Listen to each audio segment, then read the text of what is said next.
tous, je suis en compagnie de David Gillot. Bienvenue sur le plateau du CX Paris. Merci Claire. Alors, vous êtes le directeur général de Téléperformance France. J'aimerais savoir quel parcours vous a mené finalement vers l'expérience client. Eh bien, j'ai commencé tout d'abord ma carrière chez Andersen Consulting, avant que ça ne devienne Accenture, en tant que consultant en organisation. Puis ensuite, j'ai rejoint le groupe Havas pendant 11 ans, notamment sa filiale EuroSCG 360, sur tous les sujets qui traitent du marketing opérationnel, donc du digital, du marketing direct, de l'incentive des forces de vente, des études Qualicanti, et aussi des vouchers, c'est-à-dire des chèques cadeaux, qui étaient aussi des éléments de stimulation des forces de vente. Ensuite, finalement, j'ai fait le grand saut vers l'univers de la relation client. Et donc, je suis passé de la partie marketing direct à la relation client, puisque ça fait maintenant 9 ans que j'opère dans le domaine de la relation. Et je suis aujourd'hui, je manage 4000 personnes en France sur 13 sites. Qui manage environ 150 000 interactions par jour, que ce soit du chat, des réseaux sociaux, du back-office ou bien évidemment des appels. D'accord. J'aimerais savoir, David, quel regard vous portez sur le contexte actuel dans lequel évolue finalement l'univers de la relation client? Alors c'est vrai que c'est un contexte assez mouvant. Alors il y a deux éléments de réponse. Un premier élément de réponse sur la partie consommateur et un deuxième sur la partie travailleur. Sur la partie consommateur, chez Téléperformance, nous organisons une vaste enquête sur près de 13 pays dans le monde où nous interviewons 52 000 personnes pour connaître les nouvelles tendances et avoir des insights sur les comportements consommateurs. C'est comme un lab finalement. Effectivement, d'ailleurs ça s'appelle le CX Lab, oui. Chez Téléperformance. Et alors sans vouloir trop synthétiser cette étude, on peut en citer quatre principales tendances qui ont été identifiées lors du CX Lab de cette année. Le premier, c'est une perte de confiance dans l'avenir de la part des publics les plus jeunes qui ont été les plus sévèrement touchés par la crise. Un deuxième point qui est finalement une relation à l'instantanéité de l'acte d'achat. On a vu une hyper-digitalisation des comportements pendant toute la période de crise. Avec l'importance du service notamment. Exactement. Et le troisième point, c'est effectivement comment le service, qui était un petit peu en retrait en termes de valorisation sur toute la partie française, marché français, beaucoup plus valorisé au niveau des marchés anglo-saxons. Finalement, on voit qu'il y a un rattrapage et que le service aujourd'hui prend une part importante dans la perception de la valeur que peut apporter la marque. On l'a vu avec comment les services de livraison à domicile qui ont explosé et qui semblent être une tendance qui va perdurer. Mais c'est aussi très vrai pour notre métier, pour la relation client, où là, plus que jamais, finalement, on a perçu l'intérêt de l'interaction humaine, quand bien même le process d'achat se fait de façon full digitale. D'accord, donc on perçoit finalement une nouvelle donne du télétravail. Alors ça, c'est le deuxième volet. Le premier volet, c'était sur la partie consommateur. Le deuxième volet, c'est effectivement d'un point de vue du travail et du rapport au travail. On voit que alors, toutes les études que nous avons pu mener sur ces derniers mois démontrent que finalement le télétravail est quelque chose qui est très attendu de la part de nos collaborateurs, comme quelque chose qui doit s'inscrire dans le temps. Et effectivement, on ne peut pas considérer que finalement c'était une parenthèse et qu'on va revenir au monde du travail d'avant.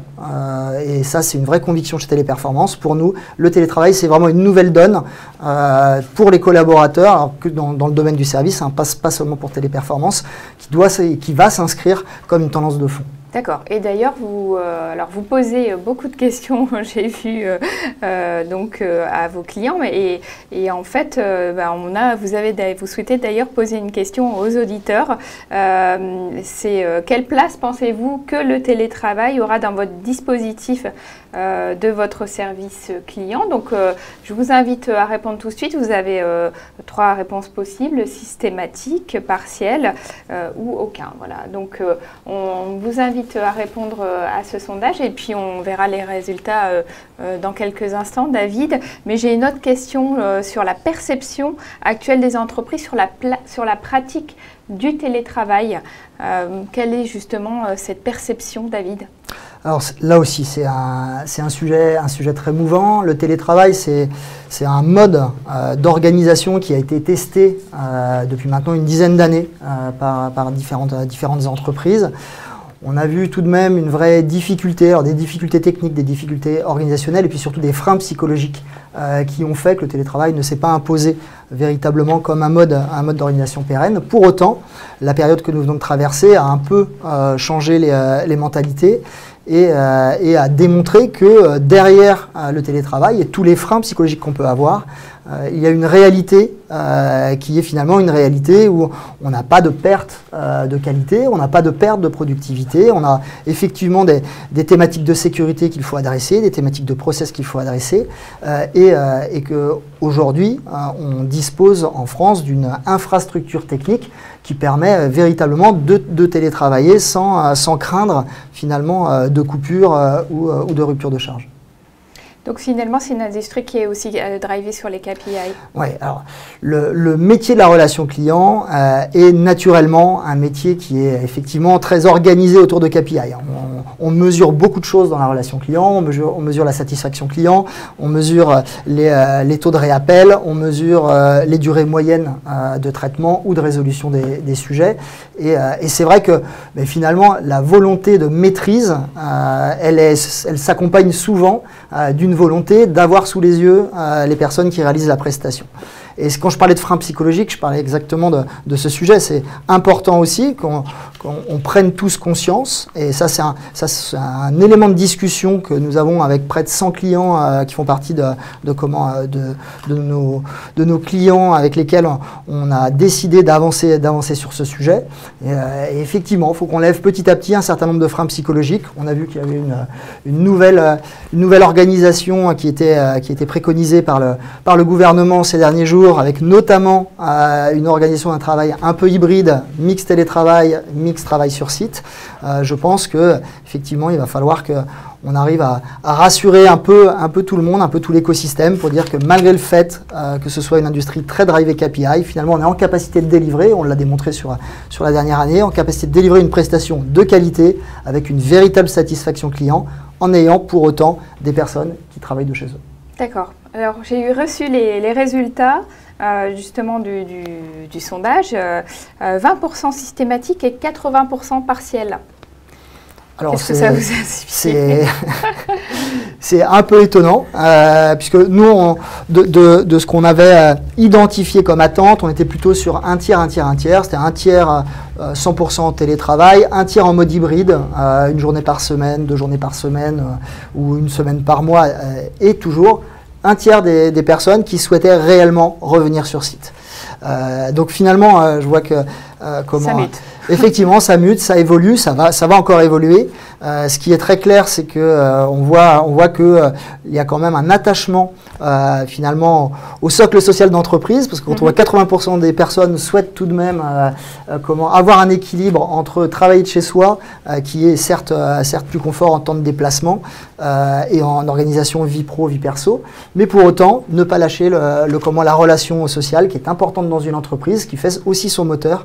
Je pense que les 80% sont le témoignage de cet attachement à l'entreprise. Probablement. Alors justement, l'attachement, on en parlait, mais l'accompagnement, c'est un point aussi important. Et j'ai une question, c'est comment est-ce que vous accompagnez vos managers vers cette transition?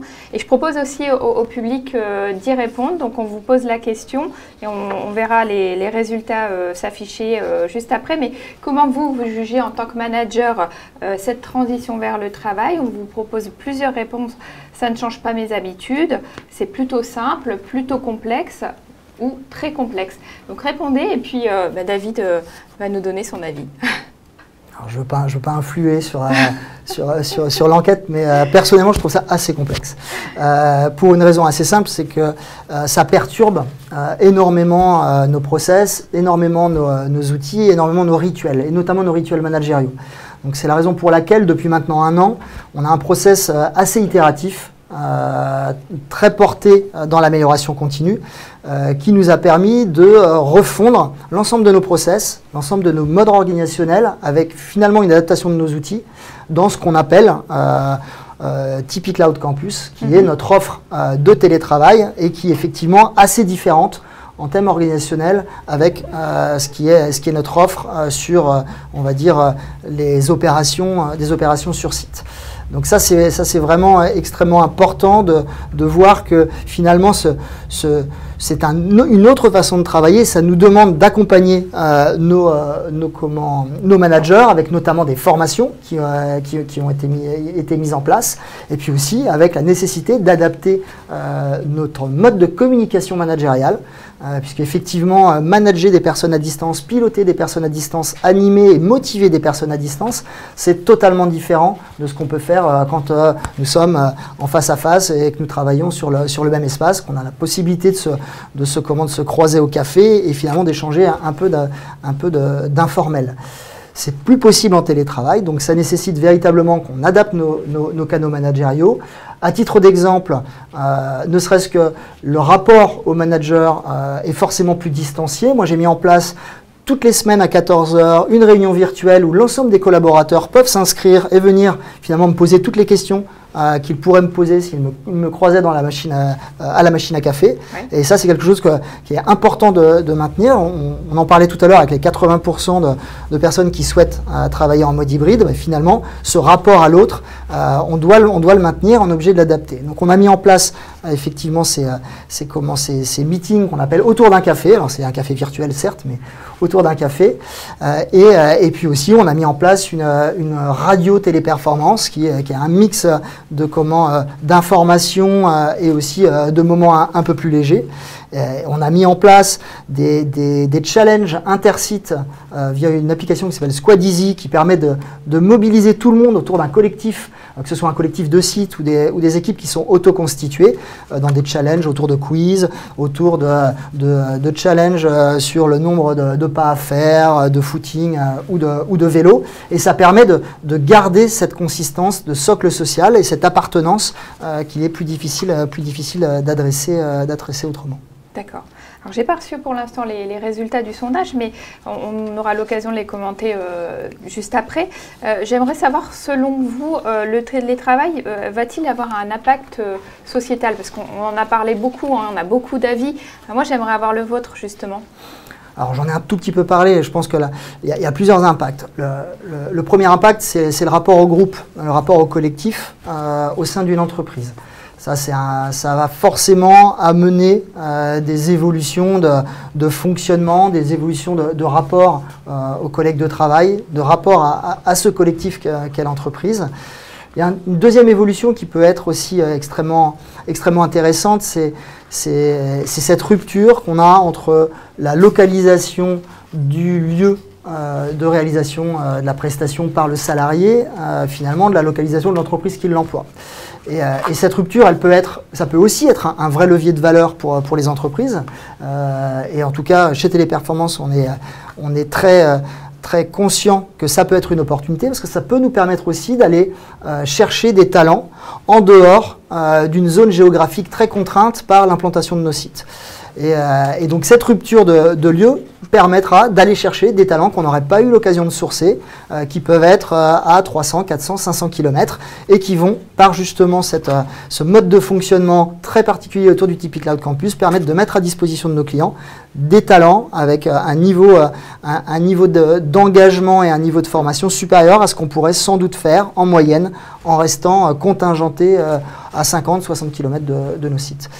Et troisième point, et c'est un peu le corollaire du second, c'est que finalement, le télétravail, c'est une formidable aubaine pour réussir ce que différents gouvernements successifs n'ont pas réussi à faire, c'est-à-dire véritablement opérer une décentralisation des emplois certes, mais une décentralisation qui peut permettre d'aller dynamiser nos territoires en réimplantant finalement des emplois où qu'ils soient en France et aussi finalement désengorger les villes. Donc à mon sens, le télétravail est porteur d'une vraie dynamique d'évolution sociétale, de rapport au territoire et aussi finalement de la façon dont on vit dans un écosystème avec son impact sur l'environnement et bien évidemment sur la vie en société. Vous avez aussi mis en place un numéro vert dont vous vouliez nous parler. Oui, alors on a On a travaillé avec le gouvernement d'arrache-pied pour mettre en place très très rapidement le numéro vert de la vaccination. Et pour moi, c'est la parfaite illustration de ce que je viens de dire. En fait, c'était un challenge extrêmement fort, puisqu'il a fallu en moins de 10 jours réussir à sourcer, à onboarder, à former et à manager près de 2000 collaborateurs. C'est quelque chose qui était impossible à faire avec le modèle historique de site et qu'on a réussi à faire en allant sourcer sur l'ensemble du territoire français des personnes en télétravail. Et finalement, grâce au Tipeee Cloud Campus et à l'ensemble des process et des formations et des outils que nous avons mis en place, nous avons été dans cette capacité finalement d'aller sourcer des personnes en Isère, des personnes à Avignon, partout sur le territoire, en faisant totalement abstraction de nos 13 implantations sur le territoire français. D'accord. J'ai eu vos résultats puisque vous avez, vous le public, répondu justement à cette question. Comment jugez-vous en tant que manager cette transition vers le télétravail? Eh bien, David, voici ce qu'a répondu le public. 10% ça ne change pas mes habitudes. 10% plutôt simple, 20% plutôt complexe et à 70% c'est très complexe. Voilà les résultats. Mais je pense que c'est plutôt une bonne chose que tout le monde se rende compte que finalement, effectivement, ce n'est pas juste une petite adaptation de notre mode de fonctionnement, mais que ça va nécessiter des transformations d'entreprise, ça va nécessiter une véritable réflexion sur ce qu'on est aussi capable de proposer, puisque je pense que pour attirer les talents de demain, finalement, il y aura une attente vis-à-vis du télétravail. Ça va demander de l'intégrer au cœur de nos process de recrutement et de nos process aussi opérationnels. Et ça, je pense qu'effectivement, c'est quelque chose qui va prendre du temps. On a une sortie de crise qui se dessine, qui va nous permettre, je pense, sur la durée de réussir à se calibrer, à calibrer le nouveau modèle. Je pense que si tout le monde est conscient que c'est quelque chose qui va se faire, mais qui va se faire aussi avec un peu de difficulté, ça veut dire qu'on est conscient qu'on va devoir mettre de l'énergie et de la ressource. Et je pense que c'est une très bonne chose pour l'intégralité du métier du service. Donc encore du chemin à faire, de l'accompagnement. David, on a une question d'une auditrice de Séverine pour cette fin d'intervention. Est-ce que la mise en place du télétravail permet de réduire les coûts d'infrastructure? C'est une bonne question. D'ailleurs, il y a un point qu'on voulait évoquer sur l'immobilier aussi. Oui, c'est une bonne question et à la fois, je pense que on est tous conscients qu'on va devoir adapter nos process. Ça veut dire qu'effectivement, on va, je pense, changer le mode d'équilibre financier qui était le nôtre. Ça veut dire qu'on va devoir aussi investir extrêmement fortement sur tous les sujets de postes de travail dans leur globalité. Et ça c'est pas. Et on va devoir aussi accompagner nos salariés dans des logiques de prise en charge. Je pense que tout ça, c'est pas forcément un jeu à somme nulle. En tout cas, c'est quelque chose qu'il va falloir écrire, mais je pense qu'il faut éviter de faire ce raccourci, de se dire finalement le télétravail coûte moins cher que le travail sur site, car c'est très très loin d'être une réalité. En tout cas à date, c'est clairement un chemin que je ne prendrai pas. Bien, merci beaucoup David pour cet éclairage sur cette thématique et puis merci en tout cas au public d'avoir répondu à ces questions puisqu'on a pu échanger et merci et je cède la parole à François-Xavier. Merci beaucoup Claire Delez, responsable éditoriale du CX Paris, accompagnée par David Gillot pour cette séquence. Il est directeur général France de Téléperformance pour CX Paris by Relations Clients Magazine.